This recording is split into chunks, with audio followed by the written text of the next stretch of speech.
हम BJP side चले गए क्योंकि बेटे को कोटा नहीं लगाया कांग्रेस ने। जैन दिया दादा का कोटा लगना था। पढ़ाई भी बहुत करी, एमसीए इतनी बड़ी पढ़ाई करी, बहुत चिट्ठियां भी भेजी सुखविंदर जी को भी, और सबको हमने बोला कि हमारे बेटे को कोटा लगाओ जैन दिया दादाजी का और नौकरी लगाओ, और किसी ने नहीं लगवाया। तो हम यहाँ आ गए और पतिदेव जी ने खुद बोला है कि तुम और बेटा जा सकते हैं, इसलिए हमारे में हिम्मत हुई।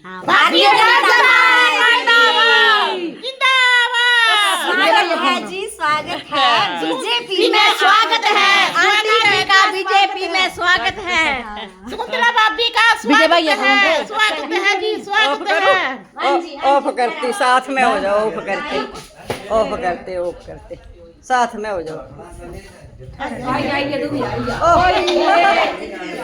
करूं